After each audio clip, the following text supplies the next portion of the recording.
રોજડા જતા રસ્તામાં સામસામે ખાતેદારો સરકારી જમીનમાં દબાણ કરે છે, જેના કારણે આ રસ્તો સદંતર બંધ જેવી હાલતમાં છે. અવારનવાર આ બાબતે રજૂઆત થયેલ છે.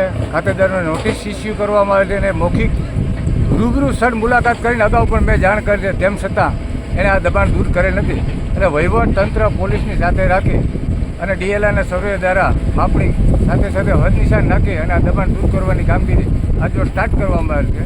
અને જે મેન રસ્તો છે ત્યાં સુધીનો આ રસ્તો જેટલો જે કાંઈ સરકારી નીકળે એટલું અમે દબાણ જ પૂરું કરી દેવાનું. સાહેબ, આ રસ્તો જ્યાંથી સ્ટાર્ટ થયો પૂરો થાય ત્યાં સુધી ખોલવામાં આવશે કે એટલો વાંધાજનક છે? હાલ જે રસ્તો આ જેના ઘોડાના તબેલા અને જ્યાં બાજુમાં સર્વિસ સ્ટેશન જ્યાં સદંતર બંધ છે, લોકોની અવારનવાર ફરિયાદો આવે એટલે હાલ પૂરતું અહીંથી ત્યાં સુધીનું લીધેલ છે માપણી મુજબનું. બાકીનું આગળ જે કાંઈ હશે એ અમે બધું કરાવું. રસ્તો છે કેટલા ફૂટનો લંબાઈ? રસ્તો એકાદ હાકર જેવો એટલે 33 ફૂટ જેવો રસ્તો નીકળે છે, પણ ક્યાંય એમાં વધારે છે ક્યાંય ઓછો છે, એટલે જેટલું જેટલું દબાણ છે એટલે હાલ અત્યારે અમે પૂરું કરી દઈએ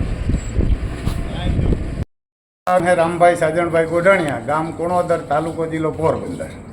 પછી આપણે આ 2023થી અરજી કરીએ બધાને, મામલતદાર, કલેક્ટર, સીએમ બધીને, એમ ધારાસભ્ય બાપભાઈને કરતા, પછી હવે અર્જનભાઈને કરીએ. પછી કુણોદરથી શમશાનથી રસ્તો રોજડાને હિમાડા લગા કરવા. અંદાજે કેટલા કિલોમીટર આ લંબાઈ? 5 કિલોમીટર. 5 કિલોમીટર. એને અંદાજે 5 કિલોમીટર. એમાં ઘણા ખેડૂએ દબાણ કર્યા, અમે કર્યા ને બધાએ કર્યા. બરોબર. કોઈ પાકા મકાન બનાવ્યો, કોઈ જમીનમાંથી આખો માર્ગ ફેરવી નાખ્યો. તમે કહે જ્યાં મૂળ છે ત્યાં માર્ગ તમે કરો. હું અરજી કર્યા 5 વર્ષ 2023થી 23, 24, પછી 26 તો હમણાં કરી ને આ અરજી મારા હાથમાં. જો આ બધી જો આમાં લખેલી છે, આ તારીખ તમને બતાવીએ. આમાં જો તારીખ લખેલી છે 24/12/2024 એ તારીખ છે. પછી આ હમણાંની છે, એના આ તારીખ રહી હમણાંની, આપણે 2026 આ તારીખ તમને દેખાય. તો આપણે અરજી કરીએ તો આ વચમાંથી જ કર્યું. નત ગામના સમસાયનેથી લીધું કે નત રોજડાને હિમાડા લગન, ત્યાં બધા રાજકારણી મોટા માણસોનું ખેતરું 45 વીઘા ખેતર છે, એમાં વસોવસ રસ્તો હતો એ સાઈડમાં આખો ફેરવી નાખ્યો. એ નથી કરવો. પછી અમારા ગામને અંદર, ગામ કુણોદરને અંદર ગાયોના ગૌશાળાને અંદર ગાયોને રેઢિયાર ગાયોને પાણી પીવાનો રામભરું ગાયું હોય ને પાણી પીવાનો અવેડો હતો, એ અવેડો તોડી અને મકાન બનાવ્યા. એની અરજી આપણે કરીએ તોય પણ એનું કાંઈ નથી કરતા. પછી હુનારિયા કૂવાથી હાટલા જતો રસ્તો જિલ્લાઓને જોડતો રસ્તો હોય એ નથી કરતા. ન્યાય બધા મોટા માથા હોય, મોટા મોટા રાજકારણી માથા, એના મકાનો હોય, એના જમીનો હોય, તો એનું નથી કરતા. અને અહીંથી આ ખાલી વચગાળામાં જ કરે 1 કિલોમીટર.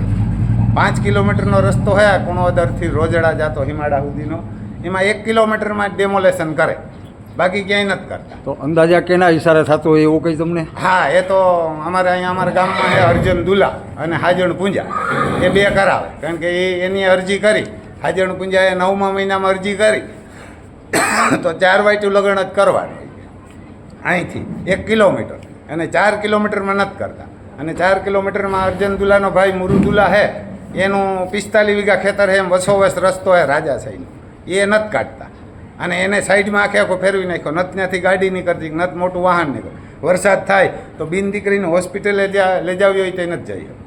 અને આ ફોટા હોય તો આપણને આપેલા બધા, જો આ ગવેડા તોડી નાખ્યાના અવેડાવના એ બધા ફોટા હોત સીએમ સુધી મોકલેલા, મામલતદાર, કલેક્ટર, ધારાસભ્ય, બધાને એના ધારાસભ્ય, સંસદ સભ્યને મોકલેલા. તો એ નથી કરતા, આ એટલાનું જ કરે. અને એમાં એક તો હાવ ગરીબ માણસ, અપંગ માણસ, 5 વીઘા જમીન એનાય મકાન આવી જાય, એનાય પાડે, એને આપે, બીજા નથી કરતા. તો તમે આના વિશે રજૂઆતો કરી ત્યારે તમને શું કહેવામાં આવ્યું? એ ક્યાં થઈ જાય એમ કે કોઈ કરતા નથી. બરોબર. ને અત્યારે વચમાંથી જ લીધું. ઓલી કોરા 1 કિલોમીટર 2 કિલોમીટર કુણોદર સાઈડ મૂકી દીધું, આ કોરા 2 કિલોમીટર મૂકી દીધું, વચમાં 1 કિલોમીટરમાં જ કરે. તો આ મૂર્ત તો તમારા 1, 2, 3 વ્યક્તિ પૂરતું હોય એવું જ છે? હા, 2, 5 વ્યક્તિ પૂરતું જ છે. રાગદેશ રાખીને ડિમોલેશન થાય એવું? રાજકારણને લીધે અમે એને મત નથી દેતા એટલે. ઓકે. હાજણ પૂંજા હે એ અને અર્જુન દુલાન હે એ બીજા પક્ષમાં, એટલે અમે એને મત નથી દેતા. આમ ભાજપને મત દઈએ એટલે. બરોબર. એને કે એટલે. અને મામલતદારને કીધું ને અહીં કોઈક બીજા આવી છે એને કીધું કે આવા તો મામલતદાર કાંઈક આવ્યું ને વયા ગયા, કે એને કીધું ખબર નહીં. એક ભાઈનું કોકનું ક્યાં આપણે નામ નથી લેતા, કે એને કીધું હતું તો આપણે ખબર હે, આપણે કોઈ નામ તો ન લેવાય. એને કીધું કે આવા મામલતદાર કાંઈક આવ્યા ને વયા ગયા, મામલતદાર કાંઈ પાડી જ નાખે. બરાબર. મામલતદાર કોઈને કેવું નથી કરતા. આપણે અર્જનભાઈને ફોન કર્યા, અર્જનભાઈને અરજી કરી, રૂબરૂ જયા, મામલતદારને રૂબરૂ જયા અને ગાંધીનગર એ રૂબરૂ અરજી દે આજ સોમવારે હમણાં 13 તારીખે. તો એ તેથી બધા સોમનાથ હતા. ઓકે. જે